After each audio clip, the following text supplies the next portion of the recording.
Okay, thanks very much. Everyone's settled. We'll welcome to the Transport and Urban Development Committee meeting. We're running a hybrid meeting due to COVID-19, and that means there's no public gallery at this meeting, and so the meeting's being recorded and be made available on the ECAN website. And for those members who are joining online, just please use the chat bar, speak question, and silence will be taken as an agreement when we come to vote or to endorse. We do have a quorum today, and so I'm pleased to declare the meeting open. We have apologies from Chair Jenny Huey. Tumatayo Yang Cramwell is online. Councillor Farm is online. Apology from Councillor Pauling, and an apology from Councillor Megan Hands. Any other apologies? Mr. Chair, I have an early Zoom meeting at about 5 to 4, so I may be in and out, but I will be leaving it then. Thank you. Thanks, Councillor Sunkel. There's no deputations or public forums or petitioners today, and so we'll move straight through to item 5, which are the minutes, and that's the recommendation on page 8. Just wondering, are there any matters of accuracy of the minutes? No issues. No issues of clarification. Thank you. Well, I'd like to put the motion first, and then there'll be an opportunity for discussions. So the recommendation that the Transport and Urban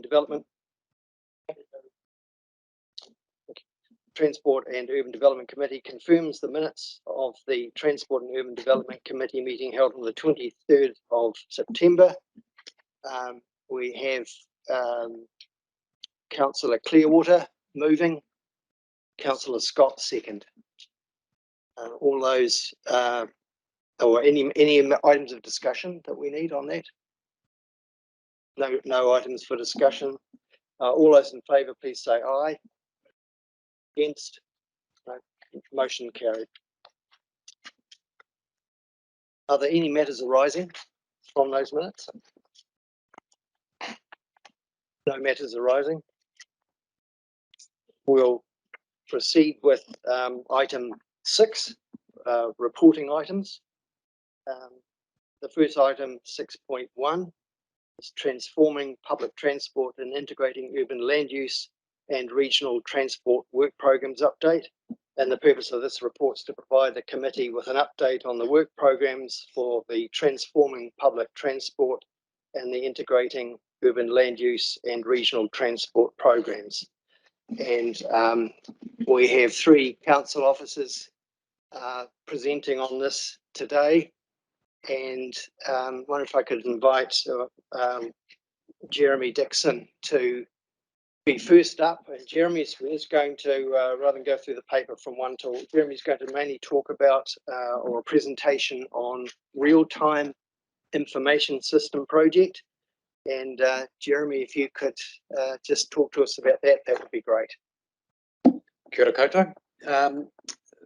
This next 5 to 10 minutes, just wanting to brief council on where we're at with our real-time information system upgrade that we've been running over the last 12 to 18 months.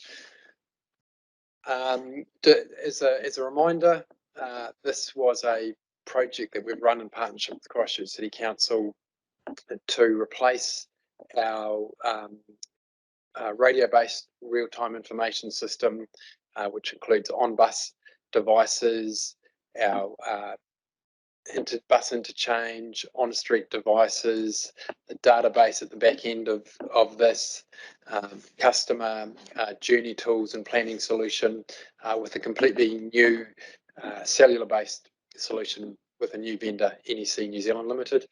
And this project is about, well, is focused on providing increased levels of accurate information to our customers, and then ongoing improvements in service reliability and resulting customer experience. So this is this has been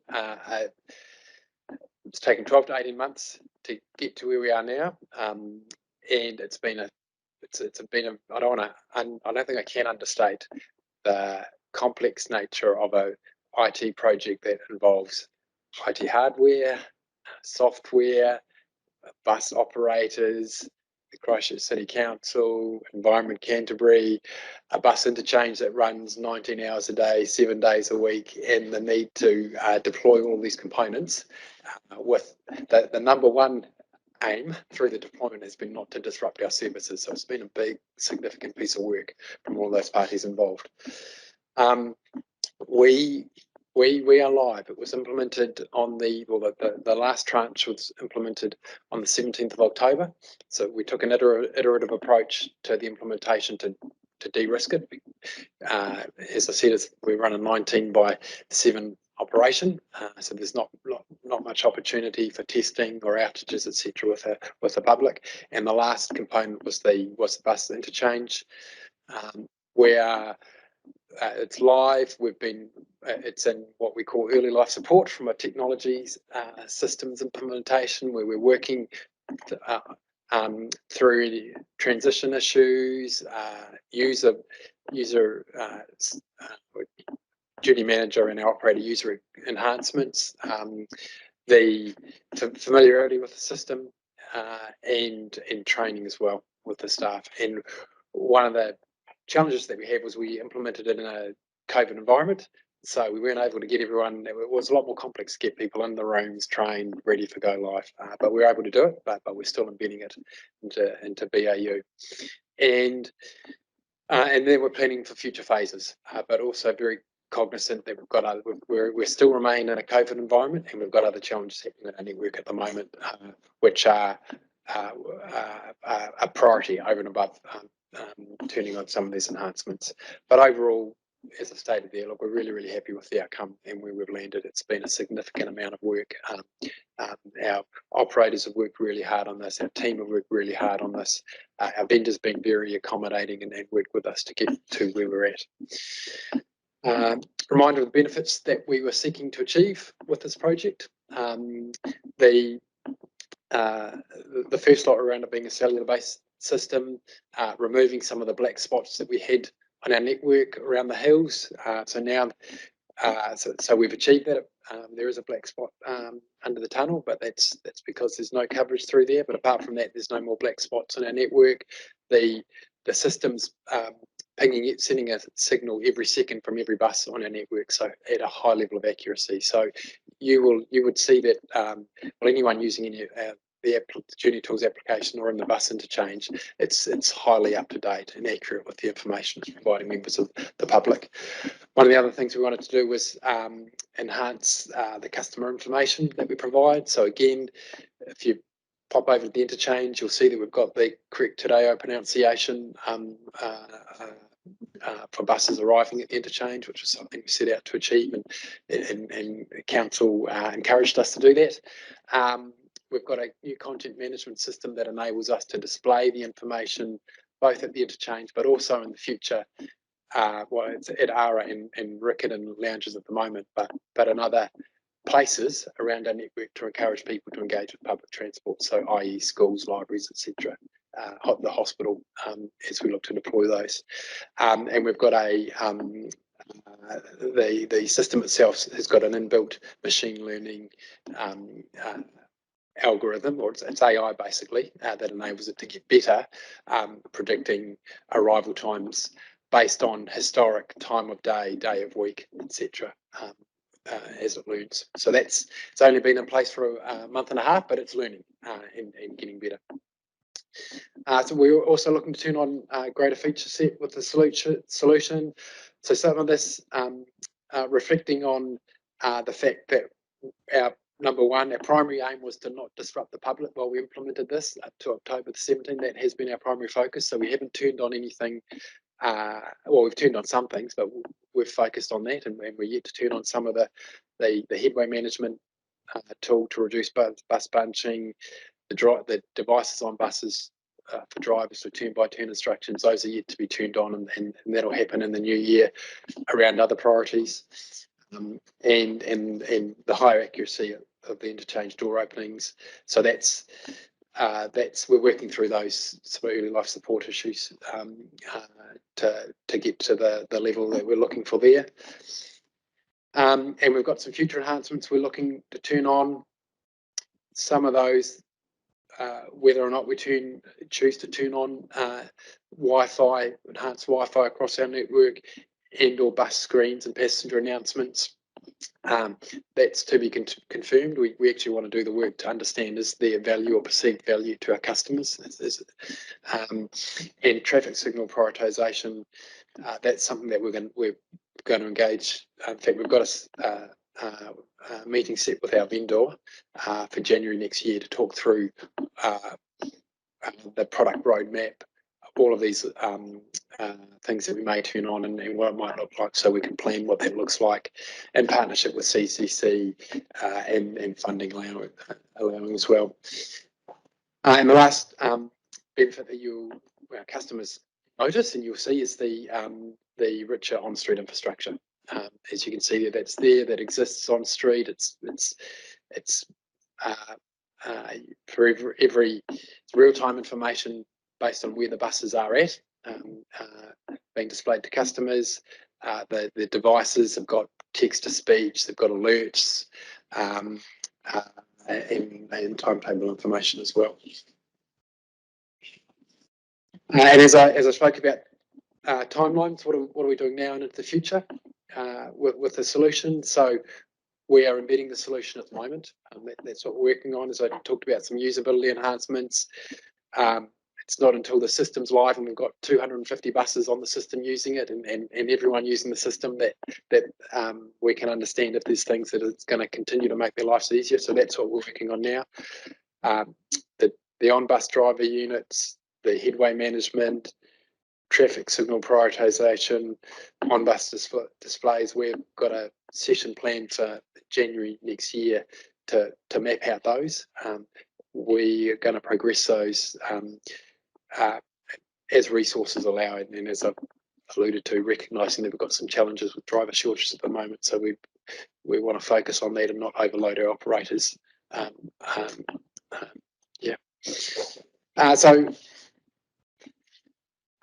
that's it. That's the update. Overall, the system is in place. There's been no disruption to our customers. We're really happy with it, and we're looking to use it to continue to enhance the customer experience and to report on the accuracy and reliability of our services. Thanks, Jeremy. That sounds impressive. And thanks very much for your team for organising all that without the disruption, and I'm sure the public are appreciating that accuracy of that time frame. Does any councillors have clarification? Councillor McKenzie? Yeah, thank you. Look, I can tell from your enthusiasm you're quite excited about this. Will we get a report at some stage on how it's lifted patronage and the cost benefit and analysis of the cost of this project and the patronage increase that you'll see as you're expecting as a result? That will be two answers to that question. One part of this question is the technology. The project is an enabling project, so it's part of it's a platform to enable us to increase or enhance our customer centricity and to be able to report on that and tell customers, this is how reliable and how much you can trust in our service and to enhance engagement. So it's one of many parts, things that we're wanting to do to increase patronage. The challenge that we have at the moment is we know we have significantly repressed patronage because of COVID-19. So to be able to, it would be extremely challenging to draw any correlation to the real-time information system on patronage increase because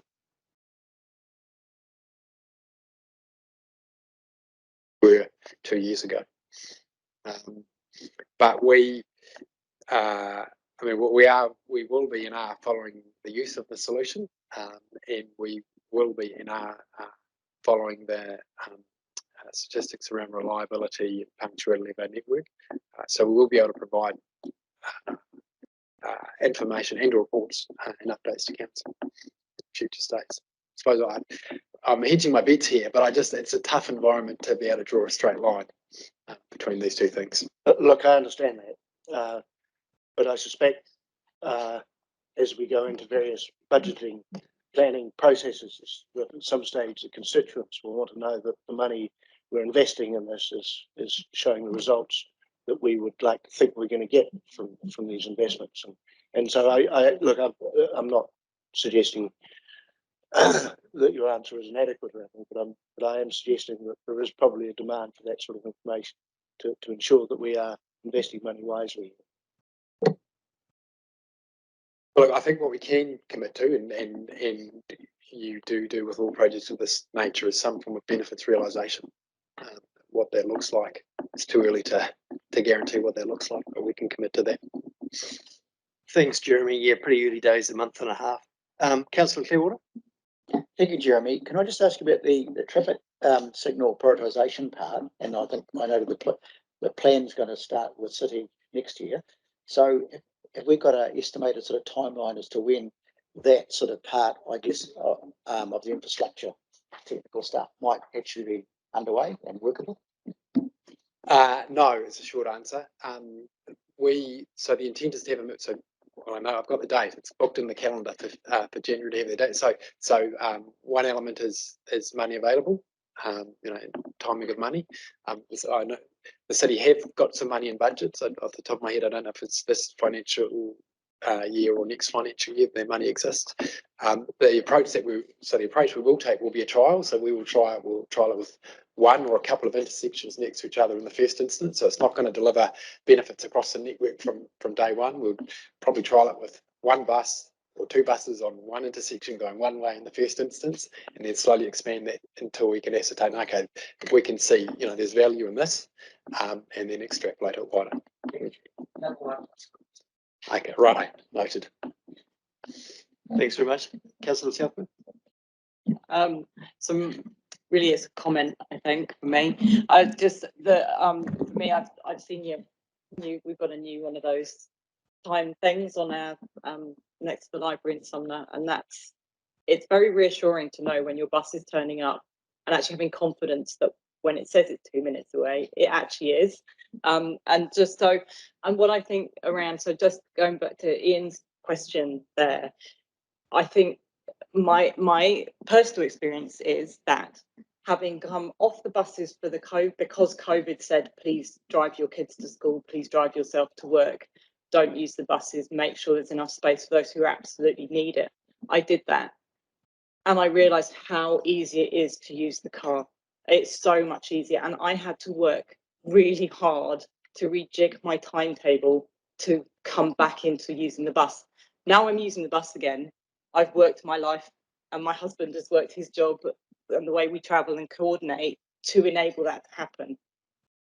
The sorts of things you're putting in place actually does make a difference. It makes it much easier for people to use the system. And if it's not easy to use, it just becomes such a challenge to switch out of your car. And I think one of the challenges we have with the COVID situation, it's not that everyone's terrified about using the bus, some may be, but it's people like me who switched to car because that was what we were asked to do. Trying to then go back is really hard. So the more we're doing around this stuff, the more likely it is. It's iterative, and it's not going to be something that we can just measure like that. It will take time, and it takes a change of attitude, and it takes hard work. And I just commend the work that's going on to do this. Hugely disappointing, the driver situation right now, because I think that's going to kick more people back into their car, and they will be like me, struggling to find the steel to get back into the habit of using the bus, which takes time. So it's tricky, isn't it? But great work, though. Thank you. Thanks, Vicky. Councillor McKenzie? Yeah, I think it's good that we're making the buses easier to use. But I just want to pick up on something that Councillor Ian McKenzie has raised several times. I wonder whether we're sort of pouring a lot of money into this and neglecting other transport modes like cycling and walking. We've just changed our buses to a Saturday timetable, presumably because of the declining patronage. We're in a pandemic, but we're likely to be in a pandemic for many years. It's not just going to sort of finish anytime soon. And to me, focusing on buses is not really transformative. We do need to spend money there, but I don't feel that it's actually meeting the needs of a community in a pandemic. And we don't seem to be actually putting money into, you know, borrow bikes, share cars, cycleways, prioritizing pedestrians over traffic, not buses, pedestrians and cyclists, actually giving them priority. And things like making a longer time to actually cross the road, so our older generation can actually cross the road. And, you know, Christchurch used to have the biggest bicycle factory in the Southern Hemisphere. We used to have really high cycling rates down here. So I am, you know, this is good, but I am really still concerned that we're just focusing in one area. And I would like to know, have we ever done a survey, I presume we probably have, of Christchurch people in terms of why they don't cycle? It's possible we may already have that data. I'd be quite keen to see that if we do.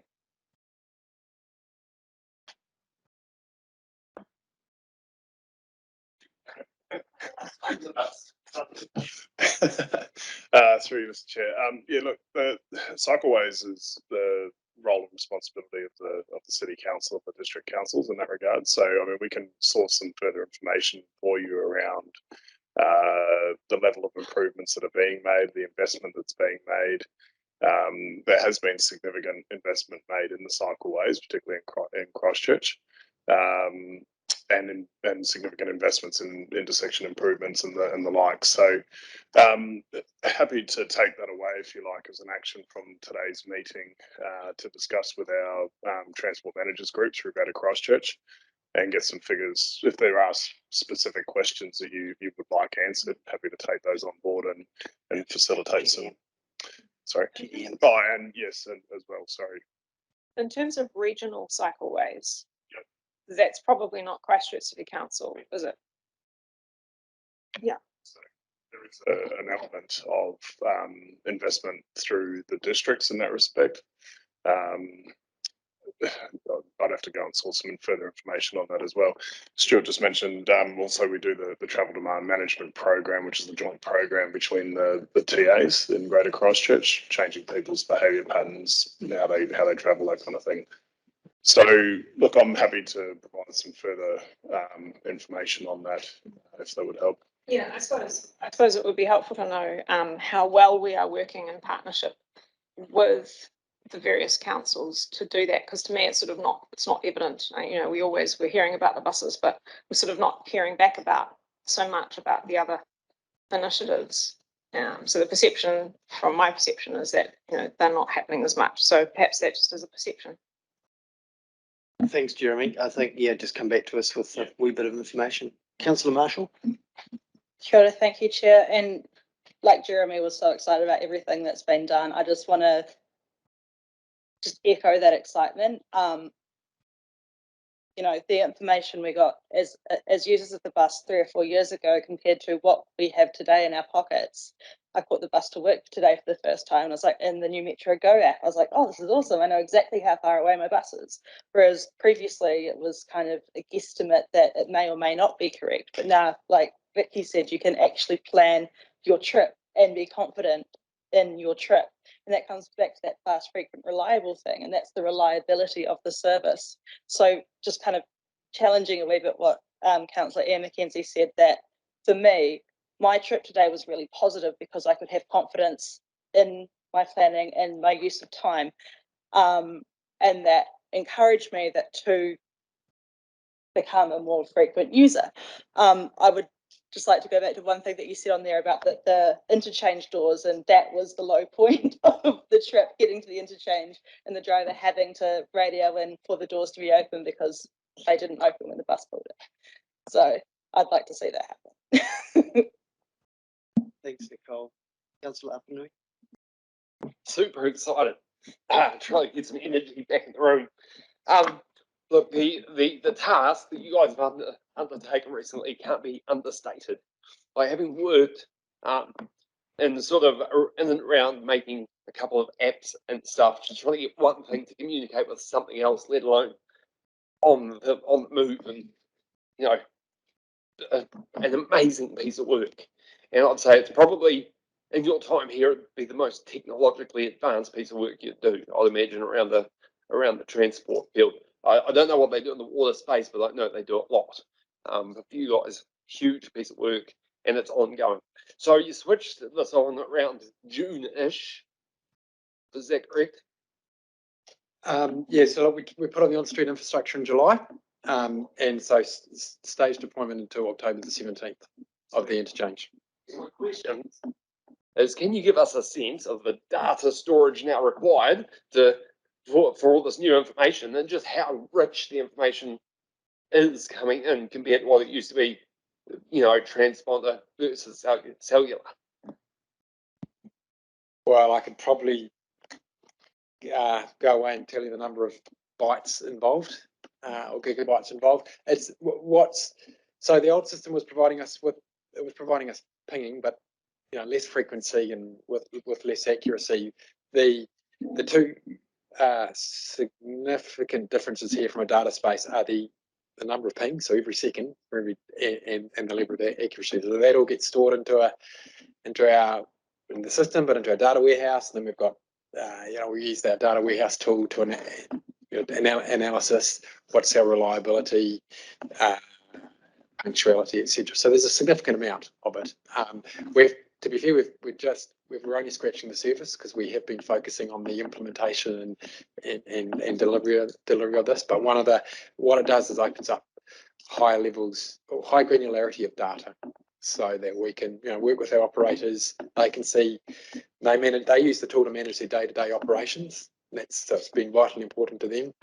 But they get monthly information on the reliability of all of their services. We get that information as well, and that's a tool for us to just conscious of the fact. I don't want to overcommit, because at the moment we're focusing on making sure we've got enough. Yeah, we're working with operators to have enough drivers to drive the service, so it's the focus. But working with them to continually improve the service and that reliability, but also to understand, well, it's not reliable at point X on the journey, or timely, and maybe that's something that's just part of the network and the normal ebb and flow of the network, or maybe that means that we might want to do something based on that, and that come to traffic signal prioritisation. We might be able to make a difference in this portion of, or busy portion of the network. So that's a long answer to your question, sorry, but there's a significant amount of data. We're scratching the surface with it, and we do that via our data warehouse. And I understand there's a few third-party developers out there working on apps. Could you give us a steer on a good one to use? Because my wife was getting supremely frustrated with the old one. Well, so yes, I can give you some good ones to use. So there was an app that had our brand on it. That was not an actual Metro app. So that had been around for a long time, and they didn't update it. We worked hard for about 3 months with all people that were using our data to get them transitioned to the new service, and that company decided not to transition. But you can use Transit or Move It or Google or Apple. I mean, those are the big four that have applications that consume our real-time information data. Thanks, Jeremy. Just maybe Councillor Clare, what a final quick question. You're right. Okay, thank you. Thanks, Jeremy. And yeah, good presentation, great piece of work. And I think we'll move on to the other parts of the paper. Thanks very much.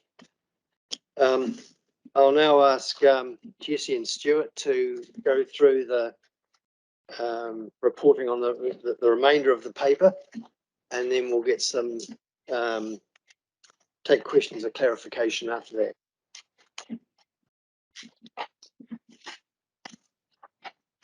Kia ora koutou, everybody.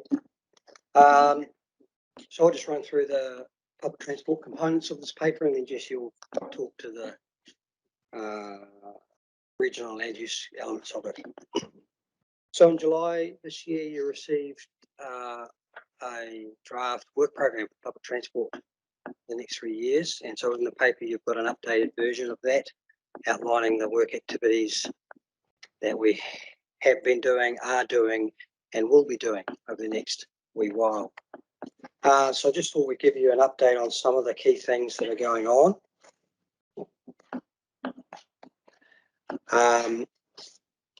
So you get a sense of the deliverables that are being delivered for Environment Canterbury and our public transport community. So the first item relating to zero emission electric buses.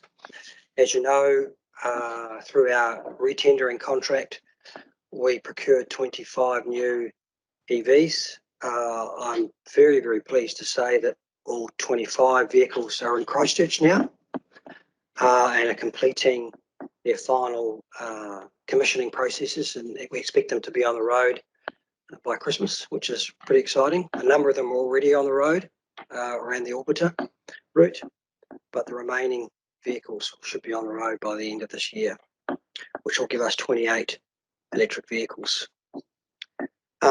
We've also committed in our long-term plan to procure some additional EVs, and Council will be receiving some information on that at a future meeting this month to help us make some decisions around procurement for those future electric vehicles. So up to another 28 EVs will be procured over the next 12 months,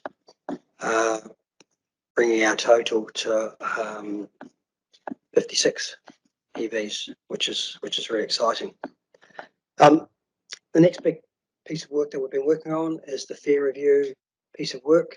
Council have received a range of reports and briefings on that topic to inform your considerations for the upcoming draft annual plan, and it's expected that we will be consulting with the community early next year on a range of fare options to inform a decision in May around fares for Greater Christchurch. The Timaru My Way service continues to be, using a colloquial term, a big hit in Timaru. We surpassed our 200,000th customer trip a few weeks ago down there, which is pretty exciting, and the community continues to be really, really engaged with that service. Indeed, we're getting a lot of interest from other regional centres around New Zealand wanting to understand how to make that successful in their region. So one of the key objectives and intentions of that project was to learn about on demand in a regional urban centre, not just for us, but for Aotearoa. And that certainly is panning out at the moment with a lot of regions getting a lot of learnings out of that project. We've been engaged with Waka Kotahi to finalise funding commitments for the continuation of that trial through to 2024. And so they should be closed out probably right around February next year. Jeremy, of course, talked about the real-time information system. Just a couple of other comments on that. As he mentioned, it's a foundational piece of technology and investment for our public transport network.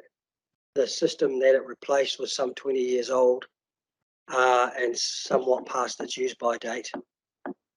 So we not only did we need to replace it to maintain our service, but we wanted to replace it to improve our service. And that's what we expect to see, and customers are already experiencing improved accuracy of real-time information, which is really encouraging. But it does create the opportunity for us to tell a different story to our community. So when we add together all these various interventions that council have committed to and are considering going forward, we get to join that up to tell a much more compelling story about the benefits and usability of public transport in Aotearoa, Greater Christchurch. So that's really exciting. And as I said, that RTI project as a foundational piece of work for that outcome. Another really exciting project that is starting to gain a head of steam is national ticketing. And you've heard about this project on a couple of occasions over the last 18 months. The procurement cycle for that project is almost complete. We expect to be making some decisions around preferred suppliers early next year. And Environment Canterbury has started to stand up its project team to prepare for the implementation of national ticketing over the next 12 to 18 months. So Council will be receiving information and papers over the next 3 to 4 months to make some formal decisions to commit to that project and commence our implementation. ECAN will be the first implementer of national ticketing in New Zealand. On one hand, you could say, well, that's a bit risky. National IT projects don't tend to have a historical pedigree of good outcomes. However, ECAN has a very good historical pedigree of good outcomes with technology. So we feel very confident with the team that we've stood up that we're going to be able to be successful in delivering that. Again, providing learnings and benefits for the rest of New Zealand through our implementation. So that's a really exciting thing that's going to happen.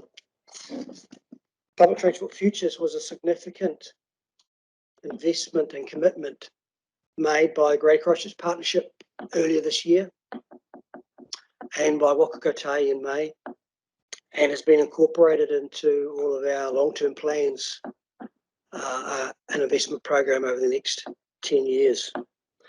So the first piece of work that ECAN has been doing with PD Futures is the delivery of service uplifts for Route 17 and 28.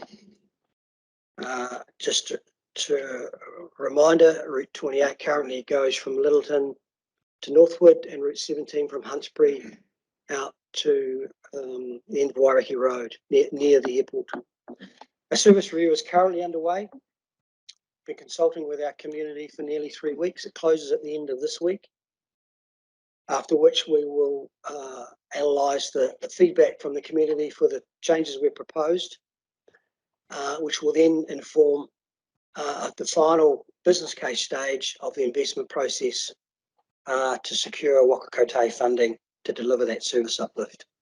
And at this stage, we expect to be delivering that service uplift January, February 2023. Seems a long way away, but time flies when you're having fun. We're certainly enjoying doing that piece of work. And our community will enjoy receiving that service uplift. I'm going to stop there. If you want to have questions, and then we'll move on to Jesse. Thanks, Stuart. You will take some questions or clarification or whatever from you. That would be great for those items, and then we'll get on to Jeremy and the rest of the paper. Councillor Clearwater. Thank you very much, Stuart. Just in terms of the service uplift and like the review of Route 17 and 28, it's fine. And I understand like there's some route change with regarding those.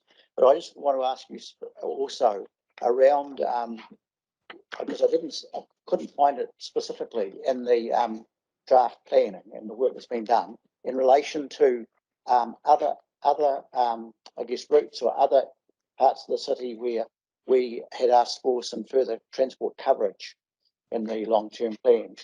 So it's just where, in fact, we are going to build that part of the long-term plan into this work program.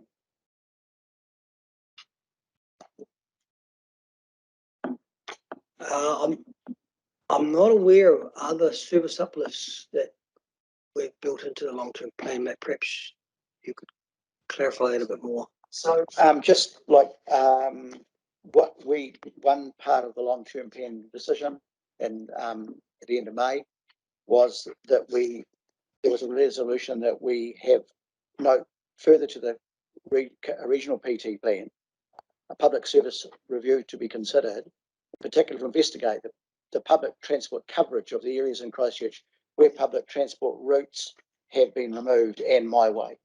So that was the part, and I'm just wondering, is that kind of like, it's like, because that was an amendment Stuart, it might be that it's been left off a little, I don't know, but I wasn't sure really how that fitted, how the service improvements part would encompass that in the future.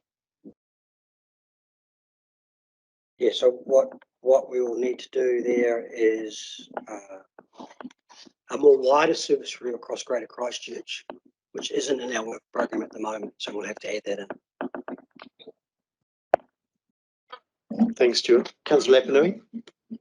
You mentioned procurement just a minute ago with the EVs. Is there an opportunity to split that procurement so we don't have to go with X versus Y, and we can support a bit of local and a bit of Chinese or a bit of Italian or English, wherever it's coming from? I haven't seen a Ferrari EV bus, but that would be really interesting to investigate, wouldn't it? Yes, so council has some level of influence over what assets our operators procure. Reminding you that we don't procure them or own them, the operators do. So ultimately, they need to procure assets that they're comfortable with operating and maintaining. But in our contracts, we have the opportunity to influence that decision. And as I mentioned, council will get an opportunity to consider that later this month before we provide some guidance to our operators as to what we would like them to procure, be it local or overseas or a mixture of both. Yeah. Thanks, Stuart. Councillor Southworth? Yeah, thank you. I was just looking at the develop the reference group and customer panel structure, which I think is that our connecting, consulting, or a sort of sounding board in the community, and it's to implement structure in that's Q3. So does that mean after the new year? Is that Q3, the new year? I find it easier with months and dates than quarters, but yeah. So that sounds like it's sort of moving ahead. And will there be advertising go out to see who's interested, or do we have some people already ready to go? What's the happening? So you might recall a briefing you would have received from Thomas McNaughton around his thinking for improving our community engagement process.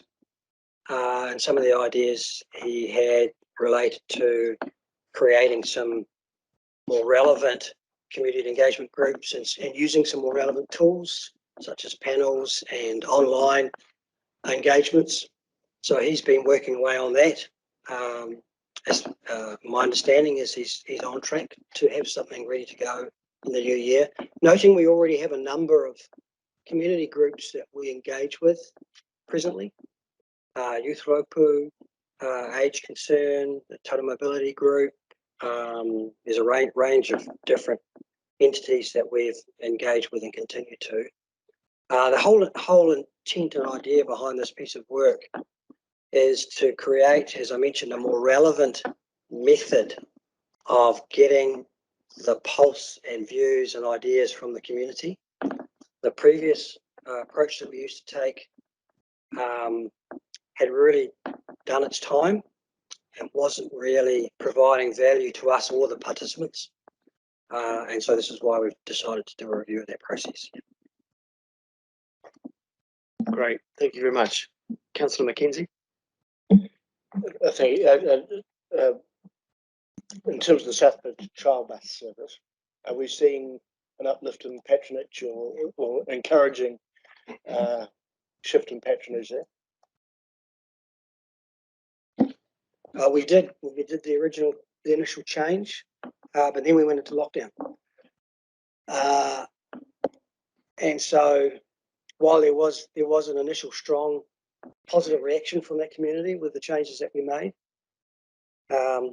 right now, like the rest of the network, it's not to a level that we would like to see, but there are mitigating reasons why that is. Yeah.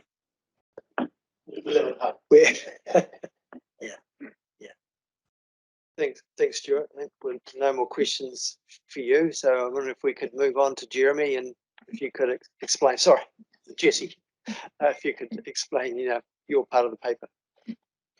Thank you. Through you, Mr. Chair. So yeah, the paper here, the second half of this paper is around the Integrating Urban Land Use and Regional Transport program. It's covered off the RTC work program, the Urban Growth Partnership, and the Spatial Plan. Two of the papers on today's agenda address the Spatial Plan and the RTC work program, so I won't go into detail on those. The Urban Growth Partnership, as I understand, is still on track to be considered by Cabinet, as I understand, early next year, and the Urban Growth Partnership Committee meetings will commence early next year as well. So that'll be a great opportunity for the partnership to have the ministers at the table to talk about the key priorities for the partnership. GC 2050, which isn't referenced there, is also on track. That's coming to the committee next Friday, to the GCP. It's a milestone for that piece of work, significant piece of work that's been occurring over the last 12 months. So look forward to getting some feedback from the committee on that. Just wanted to make another point just in terms of the paper. One of the changes that we all probably see as we move forward with these papers on the LTP work program is actually starting to outline how some of the work we're doing aligns back to the outcomes that were sought through the portfolios. So that's captured on page 19 of your agenda. So sorry, 19 and 20. So that's it's a deliberate effort there to show how the work that we're actually doing here, captured in those work programs, is actually linking right back up to the strategic direction of the council in terms of this portfolio. So let's make a point on that. Happy to take any questions, noting that those other two papers will cover a number of the matters contained in this paper as well. Councillor Southworth. Yeah, just looking at the programme on oh, hang on, can't work out which page 24, and in under the Regional Transport Committee, it has investigate regional transport opportunities, for example, rail and decarbonising transport, and says not started yet. And we've got, it looks like, due to start in mid 2022. And I'm just wondering, I'd be interested in, is there actually a sense of urgency on this? Which I'm sure there is, but it just seems odd that that's one's missing. And then the other question which I can ask here, but maybe be better to by all means defer it to the next on the later paper. But I've found some data on Stats NZ around carbon emissions, so specifically carbon. I don't mean greenhouse gas emissions broadly. I mean carbon emissions from fossil fuel, and it's household emissions and transport is around 1/4 of the total, which to me suggests that freight is actually a very significant component of our carbon emissions. And if you actually look at the household transport emissions in the context of carbon equivalent, our household emissions are around 8 to 9% of the whole of Canterbury's total. And so, just it would be great to get a sense of just how significant freight in particular is, given that we understand that transport is the thing that needs to shift. Do we know how significant the bit that isn't the mode shift of households, how big is that, so that we can get a sense of just how urgent and how much effort and focus and funding do we put into the different parts of the picture?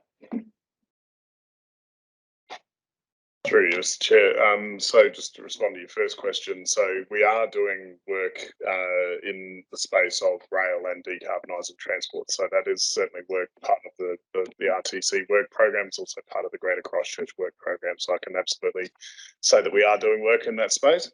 The reason that's shown in the program is starting in year 2, the beginning of year 2, is that's when the budget kicks in for that work.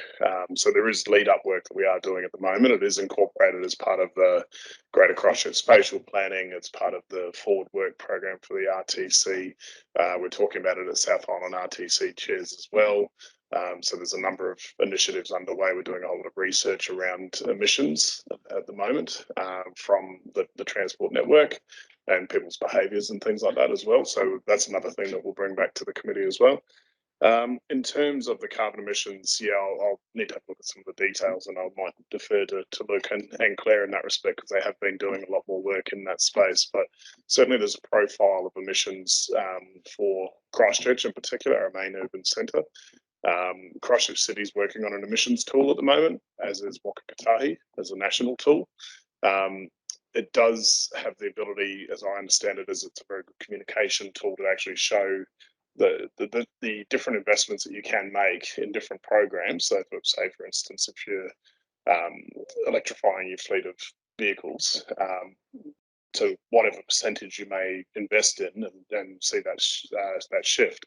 What does that do in terms of your overall emissions profile? Similar to what Auckland's developed as well, and is happening also in the Waikato, as I understand it. So there's a range of work happening at both the greater Christchurch level, and we're doing work in the regional Canterbury regional level to understand what that emissions profile looks like and how we can influence that in terms of our particularly freight and what that does in terms of reducing those emissions.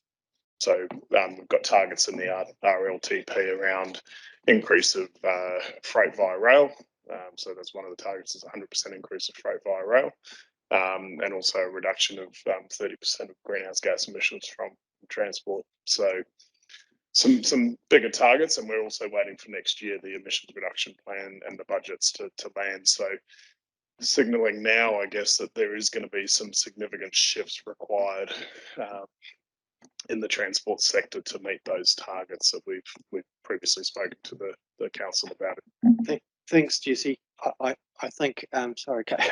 I think it would be good to get a little note, perhaps, just to explain all the things that you've just talked about, just at some point, just to distribute.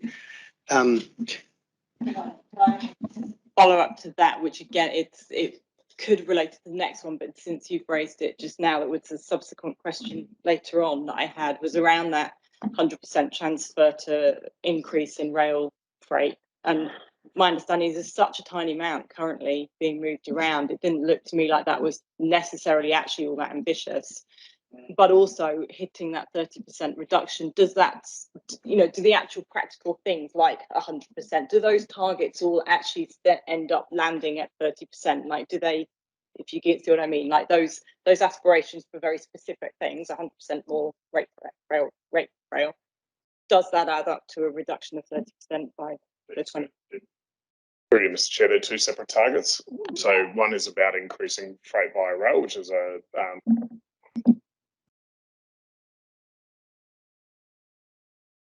Can we, I wonder if we could follow that up. We're getting into quite a bit of detail. I wonder if we could follow that up with a question and a reply at a later date. Thank you.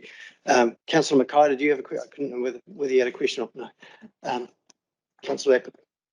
Through the chair, and apologies to everyone in the room. I think Peter and myself could have articulated these things a wee bit better from the recent meetings that we've had at the RTC. I suppose I was speaking for myself. I was a bit too excited after the last RTC, actually having Kiwi Rail at the table for the first time. So some of you may not have known that, but there has been a lot of work going on, and just to save a wee bit of time, you can come and talk to me afterwards. Yeah, that's lovely. Thank you. But just to say as well, this is a public forum, so it does put these questions and the information, it's important that it's there as well. So I'd love to know more. Yeah, I think it's a complicated issue, and we need staff to be able to be prepared for a question like that and come back to us with perhaps a fuller answer at some point. Councillor Clearwater. Yep. Councillor Clearwater. Yep. Thanks very much. This is huge amount being done. That's really exciting and huge achievements. And like I guess as Stuart explained, the number of electric buses on top of the 28, another 28 coming our way is pretty amazing. So lots of gains, and I guess too that will be the first region to in New Zealand to have that integrated national ticket system. That's also pretty cool. And with My Way, yep, we're certainly from what you've said, hopefully by early next year, Waka Kotahi would sign that off, so we can nail that in terms of the funding. But I mentioned though in my questions the aspect of route coverage, and it seems to me that when we are deciding on the options for our fare review, that a really important part of that is to keep in mind that in fact there are some parts of our city, in fact, who do not have good route coverage at all, and because a previous council decided that they should be taken out to save money. So we, and it is in the long-term plan. I'm glad that Stuart is going to have a look at that. But to me, that's it's great that our services are being upgraded, and this, you know, the whole electric buses thing, for example, making the services so attractive and convenient, people will want to use them, including councillors. So so when we come to it though, having attention to really making sure that our public transport is accessible to all of our Greater Christchurch citizens is going to be really important. Great, thank you. If there's no further questions, I'll put the motion that the Transport and Urban Development Committee receives the Transforming Public Transport and Integrating Urban Land Use and Regional Transport Work Programs report. Can somebody remove that? Yes. Councillor Clearwater, Councillor Scott, second. Is there any further discussion on this? No further discussion. In that case, all those in favour? Against? Carried. Thank you very much. Thanks, Jesse. Thanks, Stuart. That was a big piece of work. So we'll move on now to item 6.2, Greater Christchurch Partnership Work Programme Update. And the purpose of this report is to provide the committee with an update on the key initiatives being undertaken by the Christchurch Greater Christchurch Partnership. And Sam Bellamy invited to the table. And are there any questions for clarifications for Sam? No questions? Well, that was easy. Oh, sorry, Councillor Marshall. So I have two questions. The first one is about the Urban Growth Partnership. So paragraph 15 says Cabinet's expected to consider the agreement in early 2022, but the previous paragraph, somewhere previous, it says it's anticipated the first Urban Growth Partnership meeting is going to be held in early 2022. So how does that line up, knowing that Cabinet papers are often pushed back? Yeah, you're absolutely right. That's on the assumption that Cabinet is able to get to it at the start of 2022, and all conversations at the moment is pointing towards that being able to happen, but there's obviously a bit of a backlog in the COVID times, so there's a risk that doesn't happen. If it does happen and they approve it, then I think the intention is to have that first meeting as soon as possible, start of next year. It's likely that there'll be at least a meeting before we go into interregnum. Hope so, yes. And my second question is around the Greater Christchurch Spatial Plan. So it says at the top of page 30 that the foundation report is expected in early 2022, and then the engagement on urban form options is expected in mid-2022. Now those timeframes are very similar to the 2050 timeframe. So I'm just asking the question, do you have the resourcing to do both in parallel? Yeah, so in terms of the GC 2050 project, that's getting pretty close to being finalised. So there's a draft strategic framework and a draft plan, which, as Jesse mentioned, is going to committee in December and then going through final approval stages start of next year. So that project's getting pretty close to be finished. There is obviously the implementation of that particular plan.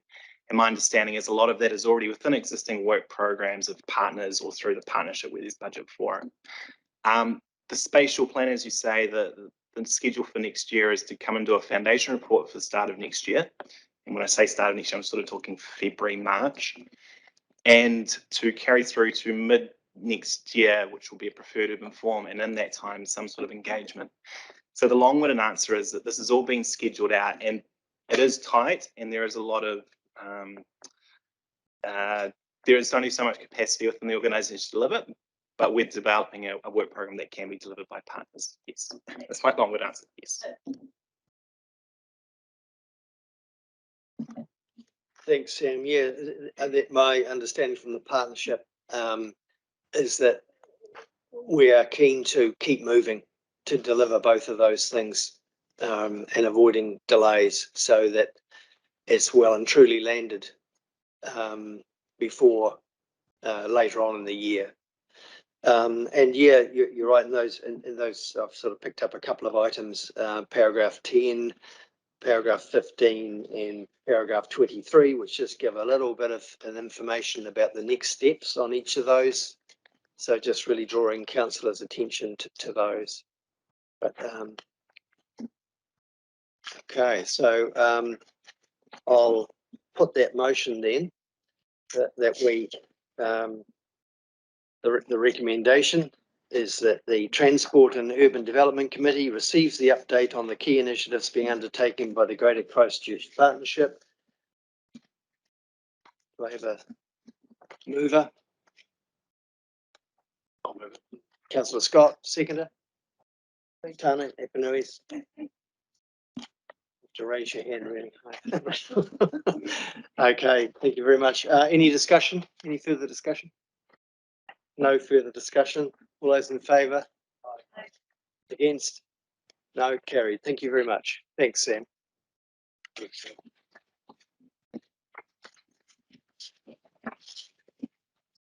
So we'll now move on to page 32, item 6.3, the Canterbury Regional Transport Committee Forward Work Programme update. And the purpose of this paper is to update the Transport and Urban Development Committee on the development of the forward work program for the Canterbury Regional Transport Committee. I wonder if I bring Luke Carey is going to speak to this. Luke, fire away. Thank you. Thank you, Mr. Chair. As you've alluded, the purpose is to update you on the development of the forward work program for the Regional Transport Committee. We previously presented to you on this on the 23rd of September. And at this meeting, we highlighted how the RLTP has been translated into 6 key themes for the purposes of progressing a forward work program. The themes are safety, growth, maintenance, emissions, resilience, and freight. The RTC agreed these key themes, or held a workshop to agree the key themes in June 2021, and a draft list of potential actions is then identified under each theme and were discussed by RTC at a second online workshop held on the 13th of September, along with the proposed governance and delivery structure. While there was broad support from RTC for the governance and delivery structure, members sought to exercise a greater degree of control and influence over the resilience and freight work streams in particular. And as a result of that, these issues will now be progressed through the Canterbury RTC itself, but at staff level we'll continue to work closely and collaboratively with others, partners, to ensure a joined up approach. The RTC on the 18th of November approved the work programme and endorsed the key initiatives, and the actions are now being progressed with the relevant working groups. We've already contracted some work, namely the emissions research and a website update, and begun scoping and developing project briefs for others. I'm happy to talk in further detail about that if you like, Mr. Chair. There's a brief summary in the paper itself, and or happy to take any questions. Thanks. Kia ora, thank you. I note on page 35, paragraph 25, that there's a note that there's limited staffing available for us to do everything we want to do. So has this been addressed through and asked in the annual plan, or are we going to try and run a very, very tight ship? I think Jesse's probably better placed to speak to that than I am. However, there is a proposal to shift some goods and services into staff. Jesse? Through you, Mr. Chair. So yeah, certainly through our briefings over the next couple of weeks, you'll receive you've already received some information around potential savings in the annual plan. Ideally, in terms of, I guess, transport, regional transport, I have Luke with a small goods and services budget doing the RTC secretariat support and strategic work. Claire also does transport work for us in the strategic sense. And between the two of them, they're doing a fantastic job in managing this program, as well as also the regional speed working group, and also the road safety working group. Sorry, the South Island RTC chairs, a range of other things. So certainly, while more resource would be welcome, that's something I think that council will need to consider amongst other things in terms of the annual plan budgetary preparation.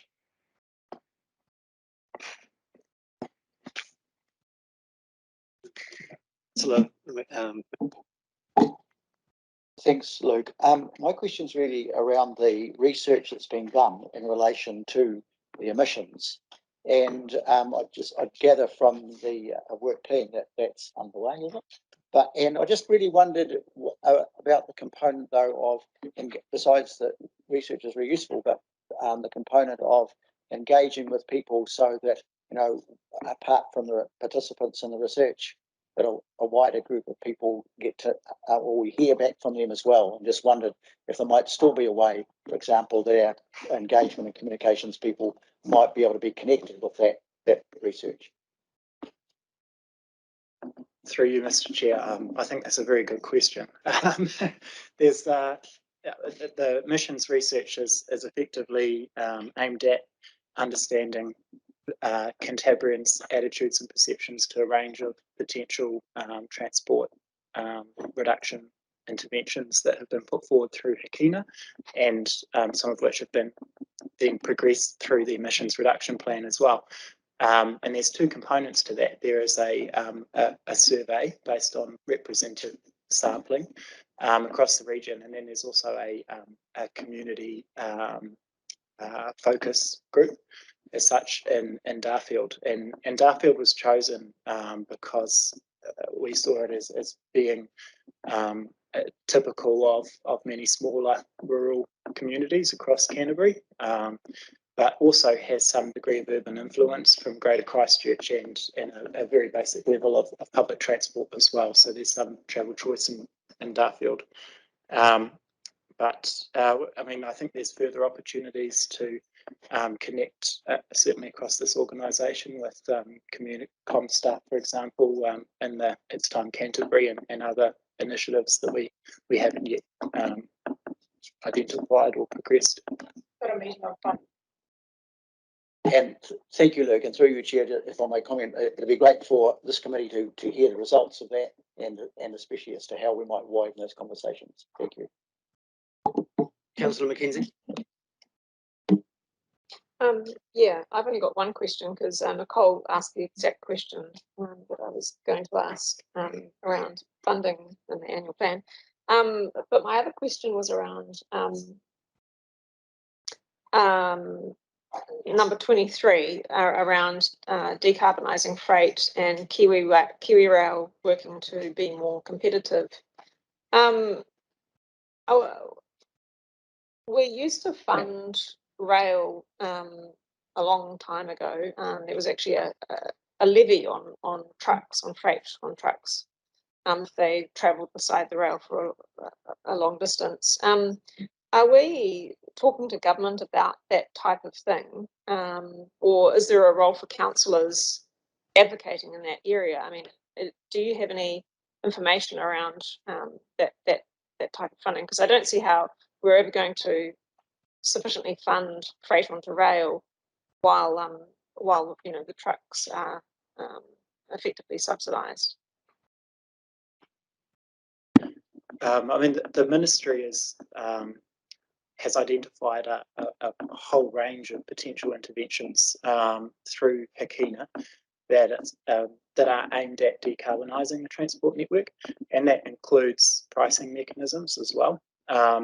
And in the joint submission that the Canterbury Mayoral Forum and RTC made on Hikina, it identified maintenance and in particular the maintenance of large extensive rural road networks where there are there are a lot of heavy traffic volumes, but not necessarily significant volumes of traffic overall, applying those routes, and essentially requested that the ministry appropriately consider that when thinking about pricing, and that's all of network pricing. So that could be through road user charges and or something that more specifically targets freight. There hasn't been anything identified that would look at particular corridors or a more nuanced approach. It's very much at the early stages at this point in time. And Waka Kotahi has a wider project looking at funding of the land transport system more broadly, which is on its own timeline. Thanks, Luke. I'm just going to jump in there. It's identified on the chart. I think, am I right in that the freight component of work to be done will probably be looking at that as that issue that's been raised. Okay. Any further questions for clarification? No. Okay. Well, I'll put the motion, and then we'll have an opportunity for discussion.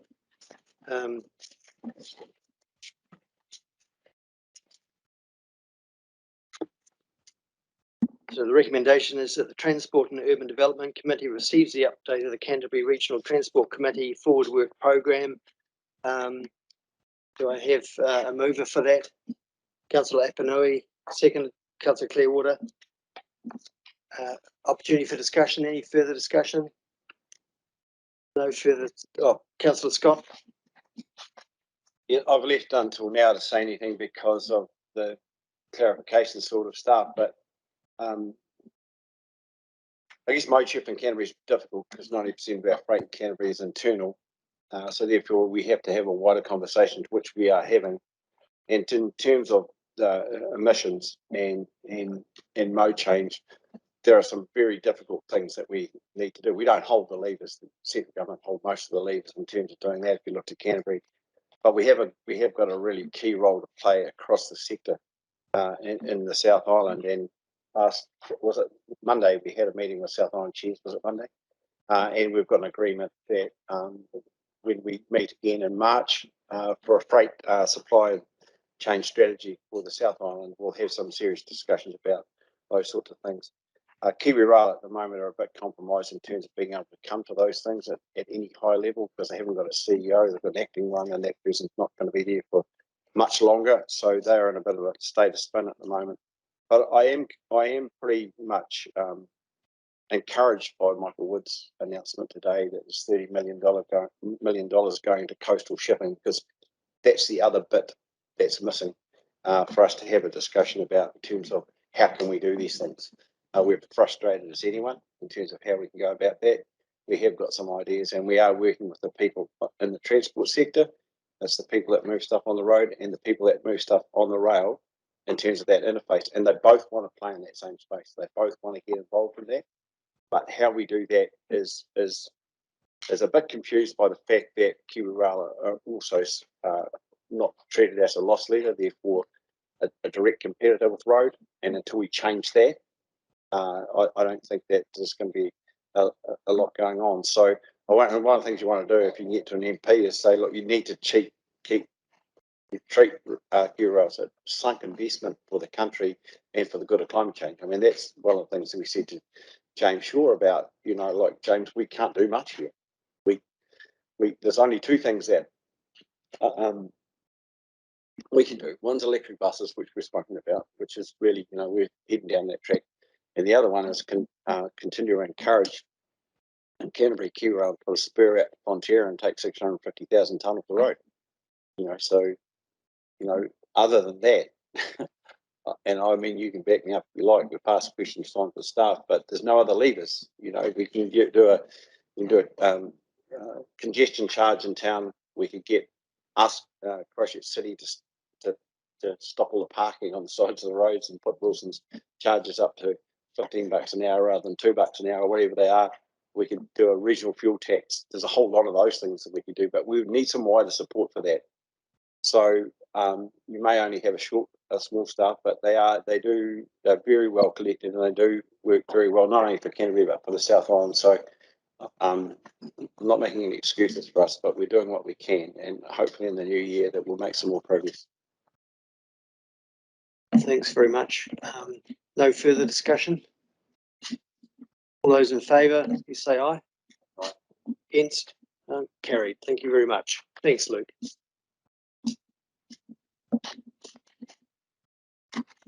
We'll now move on to item 6.4. And the purpose of this report is to provide the committee with an overview of the government policy statement on housing and urban development, the resource management, enabling housing supply and other matters amendment bill, and the draft New Zealand infrastructure strategy. So Jesse, I wonder if you could just update us on that. Thank you.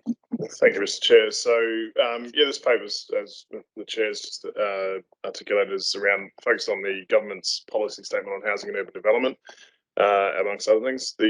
This sets out the government's vision and long-term strategy for housing and urban development in New Zealand. The paper on page 42 has a table there that outlines the vision, the key outcomes, the key focus areas, and the actions required to transform housing and urban outcomes. This is tied to the government's urban growth agenda, the resource management reforms, and the national policy statement on urban development, which aims to support housing affordability, enable better urban development within the environmental limits that we set, and ensure the right infrastructure is delivered in the right place at the right time. And you'll understand as we go through these papers, each of these topics, how intertwined they are. Climate change is a key focus, as we all know, about reducing emissions and adapting to the effects of climate change through how we grow and evolve our urban centres and how they play a key role in achieving those outcomes. The GPS identifies establishing urban growth partnerships, which we just talked about with Greater Christchurch, and the work involved in developing spatial plans, which is a critical element to that in terms of achieving those urban growth targets. The second paper on the second element of the paper is the resource management, enabling housing supply and other matters amendment bill. So the aim of the bill is to rapidly accelerate the supply of housing in New Zealand's largest urban centres, including Greater Christchurch. The partnership made a submission, which is attached to the agenda. The two main proposals in this is around, firstly, the new process that supports implementing the urban development MPS intensification policies in a more quicker way. This is called the intensification streamlined planning process. Secondly, the main proposal is that New Zealand's largest urban centres will be required now to apply medium density residential standards from August 2022. These new standards will allow people to develop up to 3 stories, 3 homes, up to 3 stories on most sites across the urban area without the need for resource consent, which is quite a significant shift from the current status quo. Exemptions would apply on certain qualifying matters, so things like natural hazard areas, character areas, heritage sites, etc. So there are some restrictions around it, but it is quite an enabling bill. And has some ramifications that the partnership's currently grappling with in terms of the spatial plan and the urban form that might take, given that the capacity for growth would now be enabled right across the city in all of those lower density suburban areas that could accommodate a much greater density of housing. So there's also some few concerns around this as well. So whilst we support the intention of the bill to accelerate supply of housing in New Zealand in the largest urban centres, and we support accommodating growth by enabling intensification, we are concerned about the approach in regards to those standards, which represent a major shift in how we plan urban development in Greater Christchurch. So this is really shifting towards a market-led approach as opposed to a planned approach. High density developments also will be enabled just where the market determines that should go. As I said, this challenges the spatial planning work, but it also challenges delivering the right infrastructure in the right places at the right time. And you would have heard from Christchurch City in particular, who's obviously significantly impacted by these changes, how we've got our 30-year infrastructure strategies planned out for development over time. And they will be challenged in terms of actually providing the correct infrastructure at the right places. And this includes public transport as well, which is a real challenge for us as an organisation in that regard. Yeah, overall, it's really around, it will challenge how we create quality, well-functioning urban environments. The third part to this paper was around the draft New Zealand infrastructure strategy. The council made a submission on this. This aims to provide a long-term integrated framework for planning and delivery of infrastructure that recognises its role as a foundation for well-being. Climate change is a defining challenge for this country, for this century, and as such, there's a number of recommendations for increasing development of clean energy and reducing emissions from infrastructure. Some of the key recommendations in the strategy focus on developing a national freight and supply chain strategy, which we just talked about, and supporting rapid low-cost connections between the regions and the cities. Actions to improve digital connectivity and develop a national population plan to support this objective. Improved urban and spatial planning, investment in public and active transport, a number of the things that we've already covered today, as well as non-built transport solutions, and improved infrastructure pricing and management as some of the ways that are attractive and inclusive cities can be enabled in New Zealand. There's some recommendations also around amalgamating local government where appropriate to improve the coordination of infrastructure and planning outcomes in high growth urban areas. And I think this sort of touches on the three waters arguments and things that we're having at the moment. So just in terms of next steps, the GPS HUD implementation plan is expected to be completed in early 2022. The RM amendment bill is expected to seek royal assent before the end of this year, but that's it's currently going through the select committee process at the moment. And the infrastructure strategy is expected to be tabled in Parliament in March next year. Something that's not covered in this paper in particular, but is obviously of right front and centre, is the emissions reduction plan and the budgets that are due to be released in May next year. So that's something that we've already briefed council on. We made a submission on that is front and centre in terms of all of the thinking that we're doing across the urban sector, urban and rural sectors. So we'll continue to update council on and this committee on that as we go forward. Happy to take any questions. Thanks, Jesse. Yeah, just from me, the observations from the Greater Christchurch Partnership.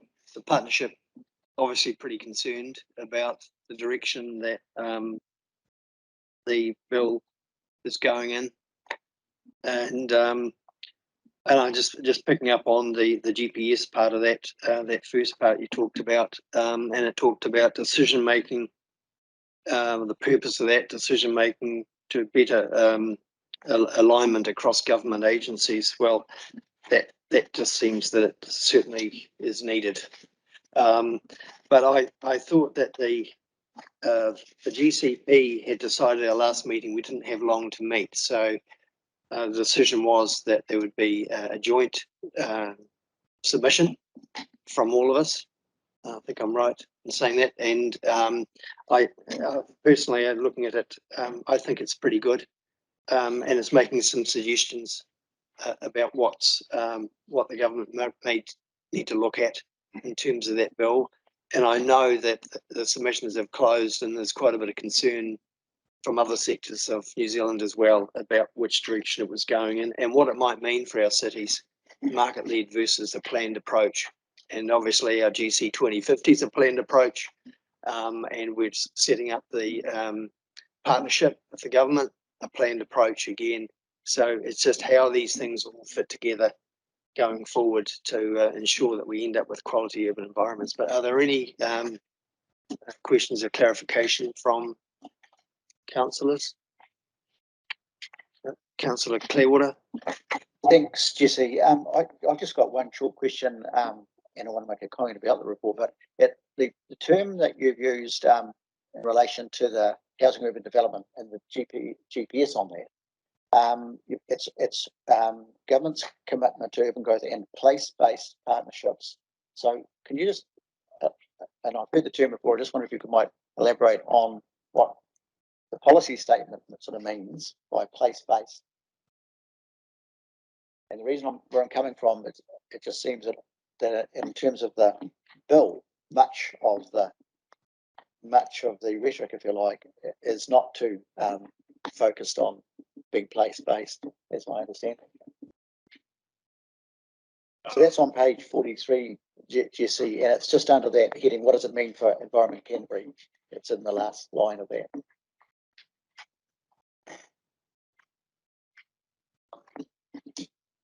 Number 9, sorry. Yeah.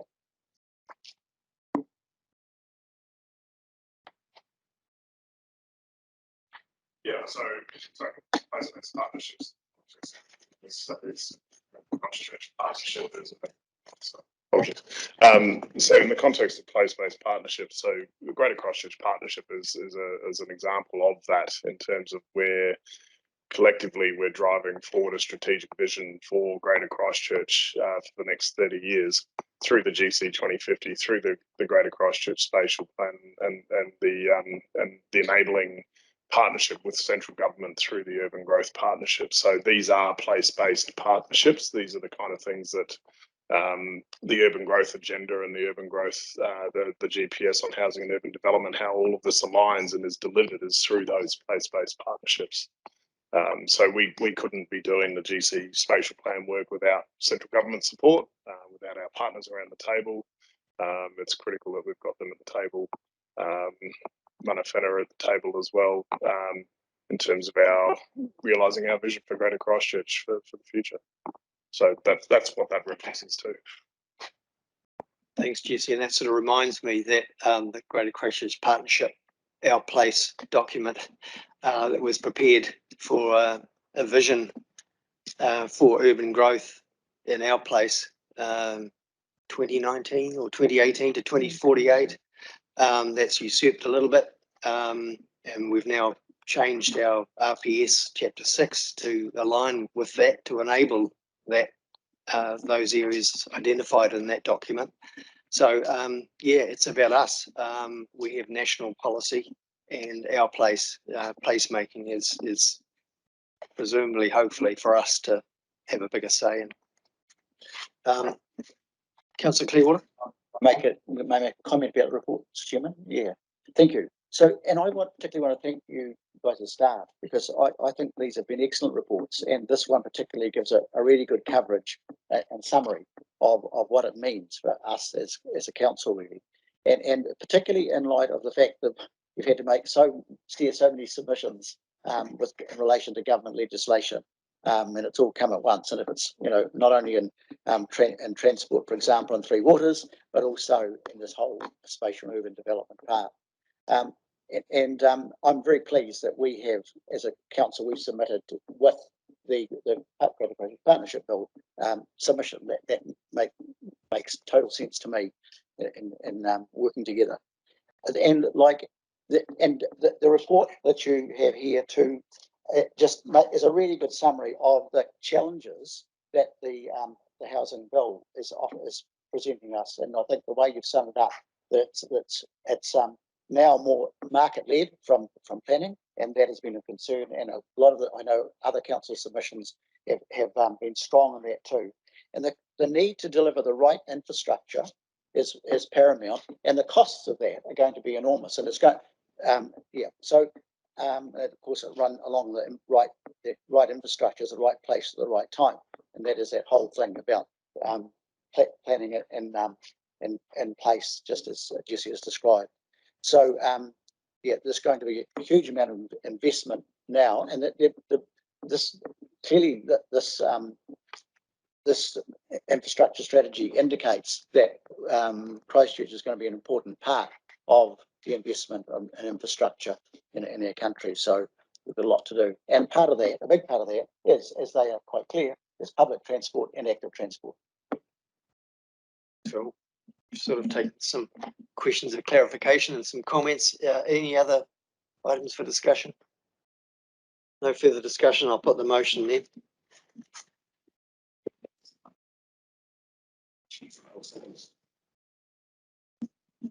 The motion that the Transport and Urban Development Committee receives the report on the government policy statement on housing and urban development, the resource management, enabling housing supply and other matters, the amendment bill, and the draft New Zealand infrastructure strategy. Have a mover. I'll move it. Seconded, Councillor Scott. All those in favour? Aye. Against? Carried.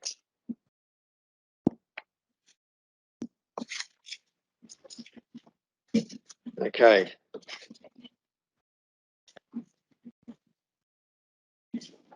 Now we have a public excluded item.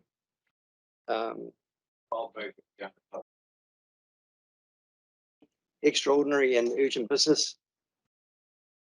No extraordinary and urgent business. The next meeting to be confirmed for next year. Thank you very much. And I could invite Councillor Scott to close with a karakia. That's what I'm going to do. Ka whakakaria.